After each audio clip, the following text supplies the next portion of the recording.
अल्हम्दुलिल्लाह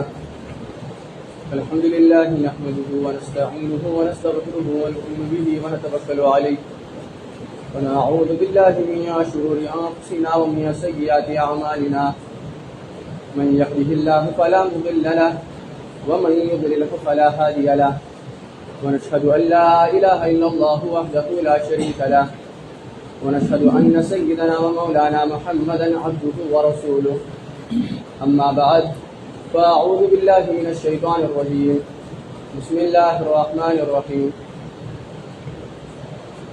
इन्नमल अअमालु बिन्नियात औ कमा क़ाल सल्लल्लाहु अलैहि वसल्लम।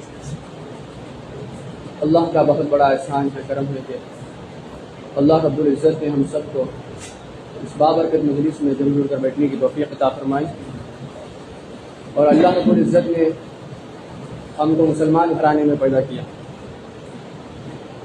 अल्लाह के एहसान हम गिनाने बैठेंगे तो बहुत हैं, अल्लाह के नियामतें हम गिनाने बैठेंगे तो बहुत हैं और उसके सामने हमारे अमाल को हम जब देखेंगे तो बहुत कम। तो अल्लाह रब्बुल इज़्ज़त हमको जो ज़िंदगी अता फरमाई है, मुसलमान वाली ज़िंदगी, ये मुसलमान वाली ज़िंदगी तो हज़रत आदम अलैहिस्सलातु वस्सलाम से लेकर अब तक भी बहुत से लोगों को मिली है, बट हम पर जो मिली हुई ज़िंदगी है वो ज़िंदगी नबी करीम सल्लल्लाहु अलैहि वसल्लम का उम्मती होने की ज़िंदगी है।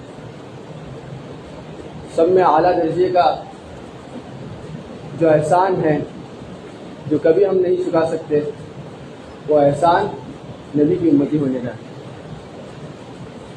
तो सबसे जो आला दर्जे की उम्मत है वह नबी करीम सल्लल्लाहु अलैहि वसल्लम की उम्मत है। अल्लाह रब्बुल इज़्ज़त ने हमको उस उम्मत में पैदा किया है। अल्लाह का बहुत शुक्र है, अल्लाह का करम है कि अल्लाह रब्बुल इज़्ज़त ने हमको इस उम्मत में पैदा करने के साथ साथ में इस उम्मत का मुसलमान बनाकर और दीन के काम को फैलाने का जो ज़िम्मा है हमको दिया है। तो अल्लाह रब्बुल इज़्ज़त जो बंदे जो अल्लाह की इबादत करते हैं, अल्लाह की तरफ मुतवज्जा होते हैं, तो उनके लिए तो बहुत से इनामात रखे हैं। लेकिन जो इबादत नहीं करते, जो अल्लाह से गाफिल रहते हैं, अल्लाह उनके लिए फरमाता है कुरान में, या इबादी, सिर्फ इतना ही बोलना था कि ये मेरे बंदे। तो अल्लाह जो कुरान के अल्फाज हैं वो ऐसे हैं कि बाहें फैलाए हुए फरमा रहा है अल्लाह रब्बुल इज़्ज़त कि या इबादी, मेरे बंदे, ये मेरे बंदे, तू किधर जा रहा है? अगर तुझे पता है कि तेरा मेरे सिवा कोई नहीं है तो तू किधर जा रहा है? मेरे सिवा मेरे सिवा तेरा कोई है भी नहीं तो तू किधर जा रहा है? तो अल्लाह रब्बुल इज़्ज़त की शान ऐसी है कि जो गुनहगार बंदा को अल्लाह रब्बुल इज़्ज़त इतना मोहब्बत के साथ बुला रहा है, तो सोचो कि जो इबादत गुजार होंगे तो उनके लिए क्या हो। हमको अपने मौत को मुसलसल याद करने की ज़रूरत है। देखने आते मरे बाद देखें क्या मरने का है, हमें क्या बोलते हैं, मामूली वर्ड समझे मरने का है। मरने की बाद की जो जिंदगी है नहीं, इसके बारे में कोई नहीं सोचता। इब्ने माजा की रिवायत है, इब्ने माजा की, मलकल मौत जब आकर सामने खड़ा होगा, उनके साथ में 4 फरिश्ते होंगे। कितने फरिश्ते होंगे? 4 फरिश्ते होंगे। जब बंदा मलकल मौत को देखेगा, जो गुनहगार बंदा, उसके बाद मैं आपको बताता हूँ कि जो नेकोकार बंदा है, अभी गुनहगार बंदे के सामने जब मलकल मौत आके खड़े होगी तो मलकल मौत कहेगी तैयार हो जाओ, अजाब के लिए तैयार हो जाओ। तो बंदा क्या कुछ भी नहीं कर सकता, किधर भागेगा, किधर दौड़ेगा, दौड़ना तो चाहेगा, उठना तो चाहेगा, कुछ भी नहीं कर सकता। तो मलकल मौत फरमाएंगे एक खबीस रूह जो खबीस जिस्म में है, उखरिज, बाहर निकल, बाहर निकल, तैयार हो, अब तेरा वक्त आ गया है। जब उसकी रूह निकाली जाएगी, जब उसकी रूह निकाली जाएगी, एक कांटों वाला झाड़ होगा, तो उसके ऊपर हम कभी भी एक ओढ़नी वगैरह कुछ भी डालकर जब खींचते हैं, तो जब हाथ में आता है तो उसका हाल क्या होता है? तो रग रग से कट कट कर जब रूह निकलेगी तो इंसान का हाल बेहाल होगा। हमें आसान तरीके से बोलते हैं मरने का तो एक दिन है चले, तो मरने की बाद की जिंदगी का कोई सोचता नहीं है। मरने के बाद की जिंदगी के बारे में कोई सोचता नहीं है कि उसके बाद क्या होगा। जब मार पीट कर जब रूह निकाली जाएगी तो इंसान कुछ नहीं कर सकता। तो हाय अफसोस, हाय अफसोस, हाय अफसोस। हज़रत ईसा अलैहिस्सलाम के जब एक कब्र के पास से गुजर रहे थे तो उनके साथ के जो सहाबी थे वो फरमाने लगे, तो ईसा अलैहिस्सलाम मुर्दों को जिंदा करते थे, तो सहाबी फरमाने लगे कि इन कब्रों वालों से पूछो कि हाल क्या है। तो हज़रत ईसा अलैहिस्सलाम ने इन कब्र वालों को जिंदा किया। तो कब्र वालों जब बाहर आए तो उनसे फरमाया क्या हाल है तुम्हारा। तो कब्र वाला कहने लगा कि मैं तो जन्नती हूँ, 100-200 साल पुरानी मेरी मौत हो गई है, लेकिन मैं जन्नती हूँ। एक चीज़ की तकलीफ मुझे आज तक भी महसूस होती है। तो हज़रत ईसा अलैहिस्सलाम फरमाने लगे तू तो जन्नती है, अभी तुझे क्या तकलीफ है, जन्नती हुए तो काम खत्म। तो कहने लगे जन्नती तो हूँ, लेकिन जिस वक्त मेरी रूह निकल रही थी नहीं, वो दर्द मुझे आज भी महसूस होता है, वो दर्द मुझे आज भी महसूस होता है। तो सोचो जब रूह हमारी निकाली जाएगी तो हमारा हाल क्या होगा। तो जन्नती का ये हाल है, तो हमारे अमाल को जरा सोच कर देखो तो हमारे साथ क्या होने वाला है। हमारा क्या है, मिट्टी हो गए, सब हुआ खत्म, कोई याद रखता नहीं, सब भूल जाते हैं। जब एक नेकोकार की मौत आएगी तो जब भी मलकुल मौत खड़ी होगी सामने, उनके साथ भी 4 फरिश्ते होंगे, आकर हाथ पैर दबाने लगेंगे। उनके नेक बंदा है, अल्लाह का नेक बंदा है, बिना तकलीफ के कहने लगेंगे कि पीछे वाले में तो आपको मिल जाएंगे, कैसे में भी जो आपके आगे चले गए हों उनसे भी आपसे मुलाकात करनी है। तो जब वो कहेंगे तो थोड़ा तसल्ली हो जाएगी उसको। जब उसकी रूह निकाली जाएगी, निकाल कर जब लेकर आसमान पर चलेंगे, आसमान पर रूह लेकर जाएंगे। बंदे के जिस्म में अभी रूह नहीं है, जब इंसान की रूह लेके निकल जाती नहीं, तो जितना भी बड़ा इंसान रंदे, कितना के बड़ा बिजनेसमैन रंदे, कितना के बड़ा उन्हें ओहदे वाला रंदे, जब उसकी रूह निकलती उसका नाम नहीं रहता, उसे मैयत बुलाते हैं। क्या बुलाते हैं? 11 बजे का टाइम दे, 11:05 तो लोग देखने चालू करते हैं। कितने बजे उठाते बा, कितने बजे उठाते बा, काम जाने का हमना। तो इसका मतलब कौन भी सोचने वाला नहीं है। कौन हमारे बारे में सोचने वाला? हमारे अमाल हमें खुद ही बचाना, खुद बनाना, और बनाने से ज्यादा बचा कर ले जाना बहुत बड़ी जिम्मेदारी है।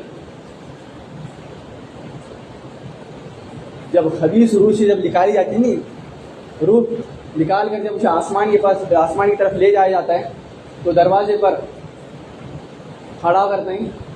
खड़ा कर को जब अंदर से आवाज़ आती है दरवाजे से, कौन है?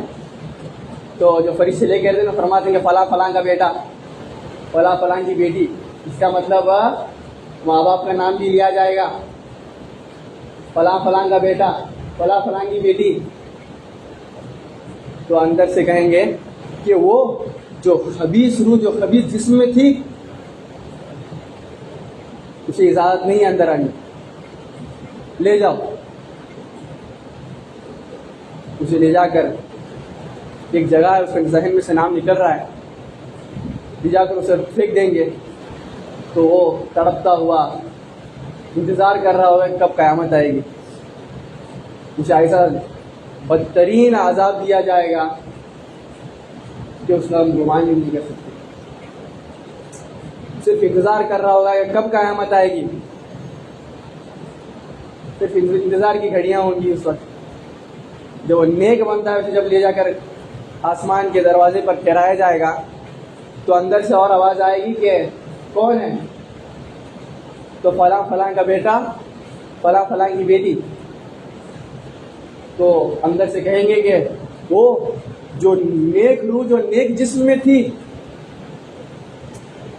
मरहबा, अंदर आइए, मरहबा, वेलकम, अंदर आइए। तो जब दरवाजे से अंदर ले जाया जाएगा तो पहला आसमान, दूसरा आसमान, तीसरा आसमान, जब अर्श के नीचे जाकर वो बंदा, जो बंदी की रूह है वो सजदा करेगी अल्लाह के अर्श के नीचे, तो सजदे में गिरेगी तो वहाँ पर उनको रखा जाएगा, मतलब सजदे अर्श के नीचे। ये जो पहला आसमान है, दूसरा है, तीसरा है, ये दर्जे हैं। ये क्या है? दर्जे हैं। हर एक इंसान के अमाल के मुताबिक उसे उस आसमान के नीचे रखा जाए, तो उसको आसमान के ऊपर रखा जाएगा। मतलब उसका वो इंतज़ार का जो रहने वाला ठिकाना है वो आसमान होंगे। कोई दिन में नेक बंदा, तो आमाल का दुरुस्त होना बहुत ज़रूरी है। हमें समझते हैं कि हमें नेक हैं, हमें समझते हैं कि हमें बहुत अच्छे हैं,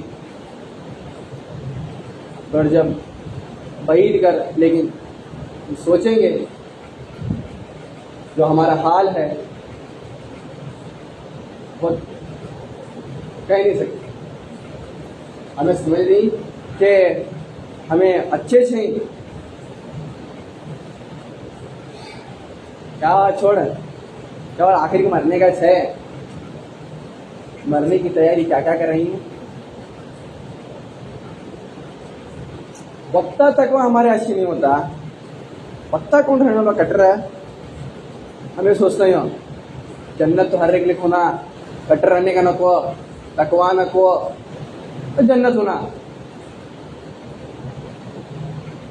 हाँ, जन्नत होना, लेकिन अभी हमारे अमल पर हमें गौर करने की ज़रूरत है। हमारे अमल पर गौर करने की ज़रूरत है। सुबह होती या शाम होती या उम्र यूं ही तमाम होती या बिना क्यों जा रहे माल नहीं। लॉकडाउन परसों हो गया है जी, 5 साल हुए, लोग जाको 5-6 साल हुए। हमें समझते नहीं लॉकडाउन यहाँ तभी 2 वर्ष हुआ शायद, ऐसा लगता है दिमाग में। लॉकडाउन को 5-6 साल हुए, तो उम्र कैसा जा रही मालूम नहीं। इंसान अपने आप को ऐसा समझ ले बैठे कि मुझे मोतीच नहीं आती, मुझे मोतीच नहीं आती।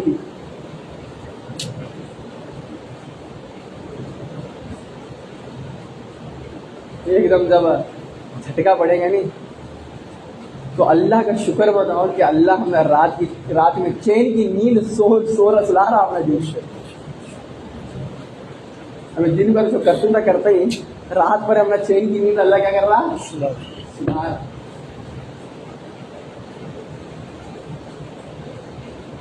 तो अल्लाह को चाहिए था कि मेरा नाफरमानी करे तो दिन भर तुझे रात सारी इंग्लिश लोग आने का, हमें रहते थे तो जीना आराम कर रखते थे लोगों का। हमें कहीं में कुछ नहीं, तो क्या भी जरा ज्यादा कम हुआ तो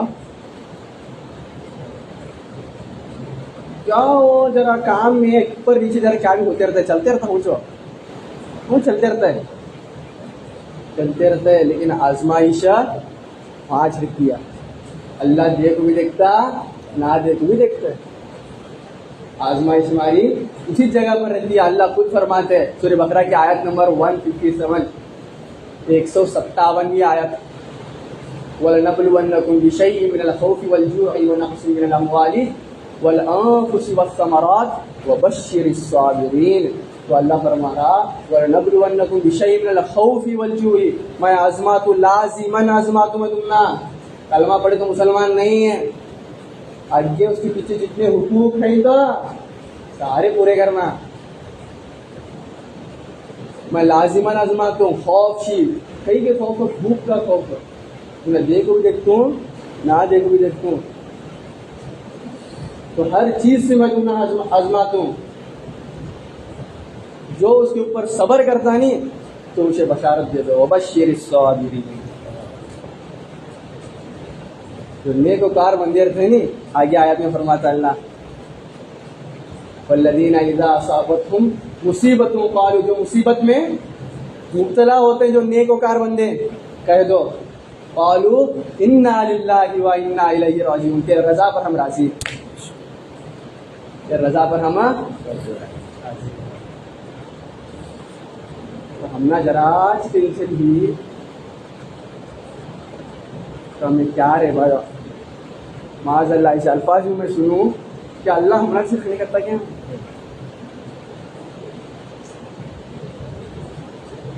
अल्लाह हमना सब में अच्छी तरीके से जानता कि ये कौन से लेवल वाला है, कौन से पानी वाला है, फिर ना अच्छी तरीके से जानता मैंने। उस हिसाब से हमने क्या रखे, उन्हें कहाँ रखने का, 5 रखे।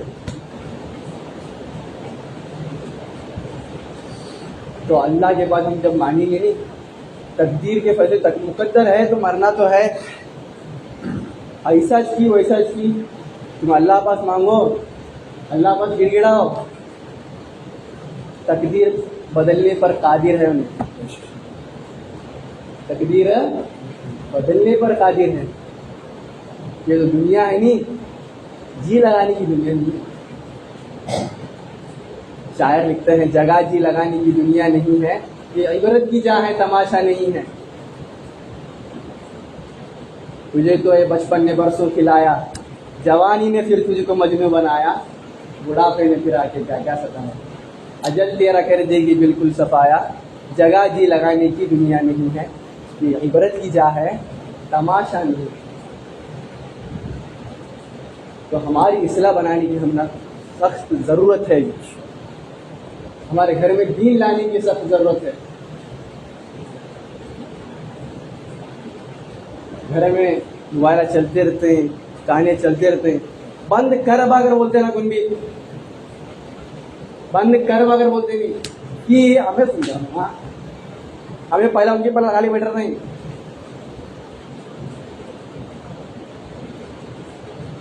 जो जिस वक्त जो बोलने का काम है उस वक्त बोलना कि घर के बड़े रहते हैं, ये बोलना घर के बड़े रहते हैं, वडील रहते हैं, यजमान रहते हैं, तुम्हें नहीं बोलेगा तो कौन बोलने वाला। हमारे घर की जिम्मेदारी पहला हमारे पर है, बाद में वो जो जमाते आते हैं, मुलाकातें होते हैं, वो तो जिम्मे रहती है उनके, तो पहला दर्जा हमारा है। क्या करना, हमारे घर को पहला दीन पर लाना। तो अल्लाह रब्बुल इज़्ज़त ने हमने ज़िंदगी अता फरमाई है, उसका फ़ायदा लेना, उसके ज़रिए से हम क्या करना, अपनी जन्नत बनाना। दुनिया से क्या बनाना, जन्नत बनाना, दुनिया से आखिरत की बोलती है। तो अभी सोचो, गौर फिक्र करो। तो हमें हमारी इस्लाह के लिए, हमारी इस्लाह के लिए क्या करना, हाँ, तो हमें अल्लाह के रास्ते में निकलना। क्या करना, अल्लाह के रास्ते में निकलना। तो जब अल्लाह के रास्ते में निकलते हैं तो दीन को सीखते हैं, जब दीन को हमें सीखते हैं तो घर में बोलते हैं, तो घर में सीखे तो घर में पूरा दीन आता। तो एक जमात उस्मानिया मोहल्ले से निकली, तो जमात में जितने भी साथी थे अपने ज़िंदगी में दीन लाए, घर में दीन लाए, तो मोहल्ले में दीन आया। तो क्या करना, पहले अपनी इस्लाह की जरूरत। तो हमें अल्लाह और अल्लाह के रसूल की फरमाबरदारी करते हुए ज़िंदगी गुजारना, अल्लाह के नबी के तौर तरीके पर ज़िंदगी गुजारना। अल्लाह कुरान में पहली कसम सूरह निसा में है और आखिरी कसम वल अस्र सूरह अस्र में है। सूरह निसा में अल्लाह फरमाते हैं पहली कसम फला व रब्बिक ला युमिनूना हत्ता युहक्किमूका फीमा शजरा बैनहुम, फला व रब्बिक ला युमिनूना। मुझे देखो अल्लाह कैसा फरमा रहा कि मुझे, अल्लाह के नबी को फरमा रहा, मुझे तेरे रब की कसम। तो कहने वाला कुछ और है, रब कुछ और है, ऐसा लग रहा है। फला व रब्बिक ला युमिनूना, जब तक मोमिन नहीं बन सकते तब तक ला युमिनूना हत्ता युहक्किमूका फीमा शजरा बैनहुम, जब तक वो तेरे नहीं बनते विषय में अपनाता नहीं। तो अल्लाह की नबी की जो सुन्नतें हैं, सुन्नतें वो हमारी ज़िंदगी में हमें लाना। ये कब आते हैं? अल्लाह के रास्ते में जाने के बाद हम सीखते हैं, सीखने के बाद हमारी ज़िंदगी में दीन आता है, दीन आने के बाद हमारे घर में दीन आता है, जो हमारे घर में दीन आया तो मोहल्ले में दीन आता है। इरादा करते हैं इंशाअल्लाह। हाँ, अभी आइंदा कब भी जमातें बनेंगी, अभी बनने वाली भी हैं, तो इंशाअल्लाह हर एक साथी नाम लिखा इंशाअल्लाह। हाँ, अल्लाह कहेंगे सुनने से